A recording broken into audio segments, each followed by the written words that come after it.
Assalomu alaykum do'stlar, sog'misizlar, salomatmisizlar?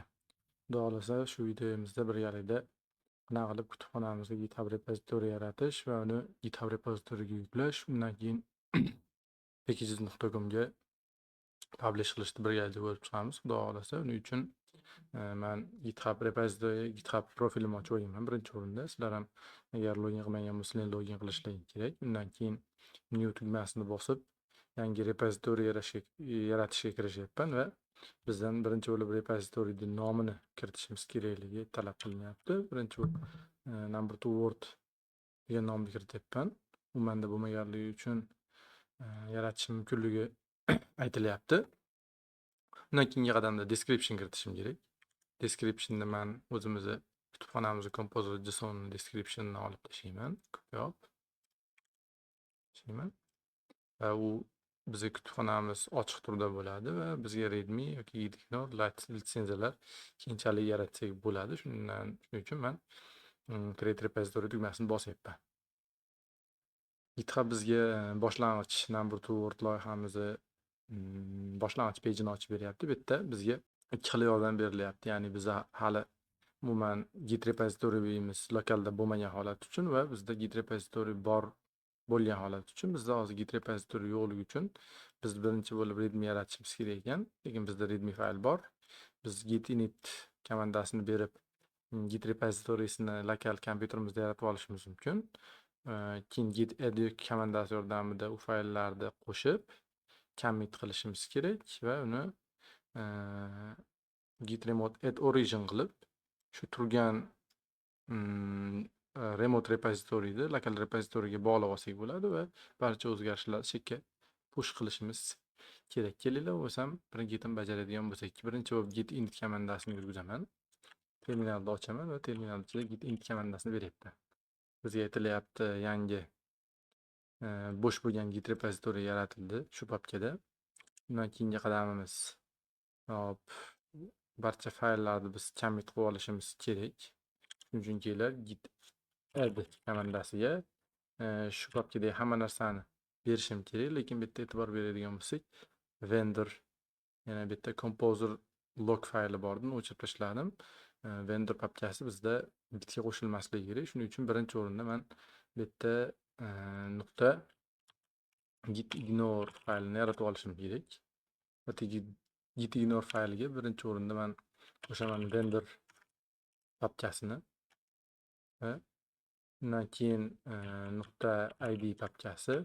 Agar biz VS Code ishlaydigan bo'lsak VS Code papkalarni va composer.log faylini qo'shishim kerak. Agar sizlarda anaqa env yoki env papkalar bo'ladigan fayllar ham bo'ladigan bo'lsa, shularni ham qo'shishni maslahat beraman. Menimcha bo'ldi. Vendor papkasini gitdan tashlaymiz. Bizga testlar qo'shilishi kerak. src papkasi shu to'lig'icha qo'shilishi kerak. Bo'ldi. Menimcha shu. Git add komandasini bosib barcha fayllarni ko'rish mumkin. Hozir qo'shildimi yoki git status qilib ko'rish mumkin. Bizda git ignore fayli readme composer json php unit va testlar va klasslar qo'shilyapti. Bizga ma'qul. Git commit -m bilan xabarni yozsak bo'ladi. Initial commit va shu fayllar commit qilinganligi bizga ko'rsatilyapti. Undan keyingi qadamda biz commit qilib oldik. Asosiy branch main branch qilib belgilab olishimiz kerakligi aytilyapti.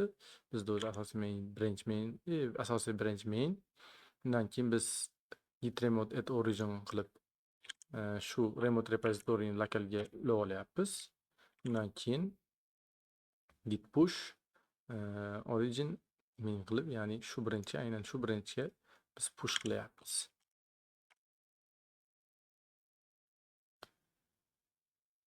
Barcha o'zgarishlar bizga aytilyapti GitHubdagi shu repozitoriyga tushganligi.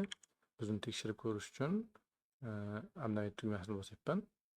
Ko'ryapmiz bu yerda kerakli fayllar hammasi tushgan, keraksiz fayllar bu yerda yo'q. Keyingi qadamda biz sizlar bilan qanaqa qilib MIT litsenziyasini faylini repozitoriyimizga qo'shish mumkinligini ko'rib chiqamiz. Buning uchun add fayl qilaman. Create new file qilib bu yerda license kalit so'zni yozadigan bo'lsam, menga bu yerda template tanlashim mumkinligi ko'rsatilyapti. Bosadigan bo'lsam, bu yerda qilingan o'zgarishlar o'chib ketishi mumkinligi va biz boshqa yo'naltirayotganligini aytyapti. O'tamiz va bu yerda litsenziyalar templateini ko'rsatilyapti. Bu yerda shunaqa litsenziya bor, bunaqa bizga MIT litsenziyasi.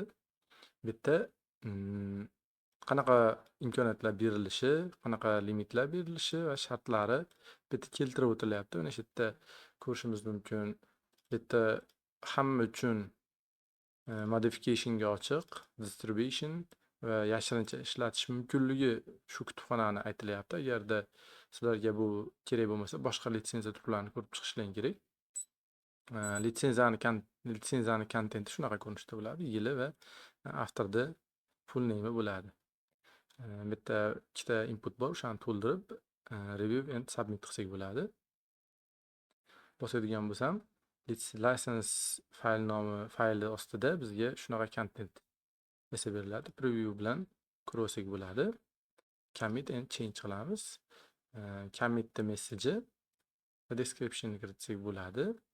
Hop, bizda to'g'ridan to'g'ri main branchga commit qilish kerakmi, shuni so'rayapti. Bizda bo'laveradi.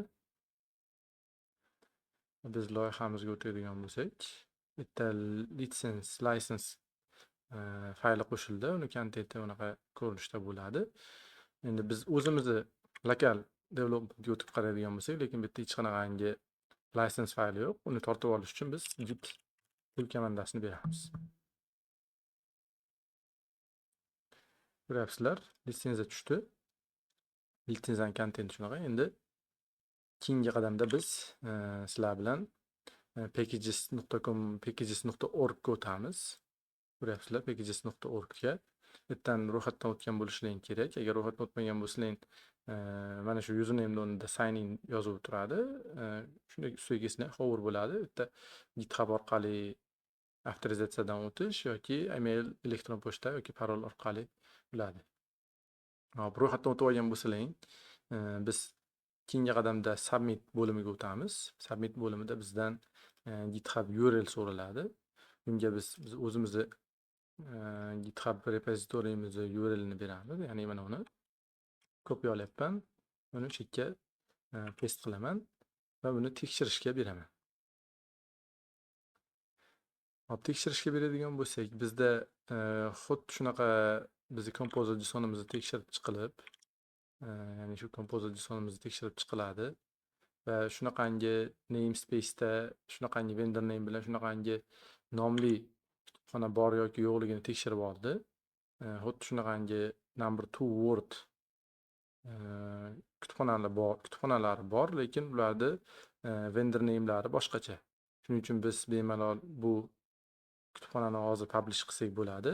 Uni submit tugmasini bosib publish qilamiz. Bunaqa muammolarga men oldin duch kelganman. Shuni kutishimiz kerak va mana ko'ryapsizlar, bizda kutubxonamiz packages.org ga publish qilindi. Bu yerda faqatgina dev main versiya borligini ko'ryapmiz.